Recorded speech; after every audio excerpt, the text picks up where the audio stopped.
Et ça, c'est intéressant. Le professeur de l'Université Laval et fondateur aussi de l'Opération Nez Rouge, vous le connaissez, Jean-Marie de Coninck, est devenu au fil des ans un véritable vulgarisateur des mathématiques, un vrai pro. Il présentera d'ailleurs cet automne un spectacle gratuit pour les jeunes et aussi les moins jeunes. Le but, en fait, c'est de démontrer que les maths sont présentes dans notre vie de tous les jours.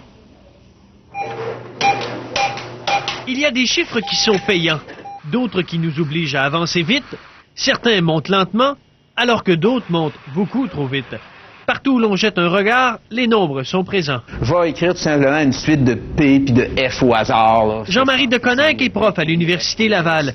Il présente un spectacle dédié aux chiffres, le show math. Ce qu'on veut démontrer, d'une part, c'est que les mathématiques sont partout. D'autre part, c'est que finalement, c'est pas si compliqué que ça. Des fois, il y a des formules archi compliquées, mais on n'en parlera pas. On va parler des concepts simples.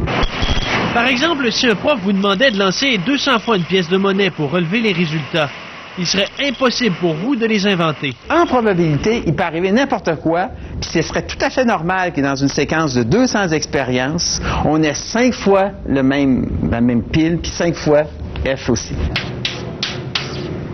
Certaines formules mathématiques, comme la décimale du nombre pi, 3.1416, etc., réservent bien des surprises. Alors, si on va assez loin dans les décimales du nombre pi, on va trouver toutes sortes de séquences amusantes, comme par exemple, on va trouver à un moment donné 21-07-69. 21 juillet 69, c'est la date où le premier homme a marché sur la Lune. Vous achetez un billet de loterie. Eh bien, le prof peut retrouver votre combinaison. En fait, je suis certain que cette combinaison de gagnante-là est dans le développement décimal du nombre pi. Mais c'est certain qu'elle va sortir un jour. Mais ça peut prendre beaucoup de temps. Ça peut prendre des milliers, voire des millions d'années. Certains chiffres sont jugés plus chanceux que d'autres. Mythe ou réalité? Le chiffre 13, c'est un nombre malchanceux, mais quand je suis allé aux Jeux olympiques de Séoul, le chiffre 4, c'est un nombre malchanceux. Alors quand on prenait l'ascenseur, il n'y avait pas d'étage 4, il n'y avait pas d'étage 44.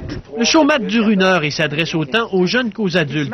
Il sera présenté un peu partout en salle cet automne afin de démontrer que les chiffres ne sont pas si malins que ça et qu'ils se retrouvent partout, vraiment partout. Éric Lévesque, TQS, Québec.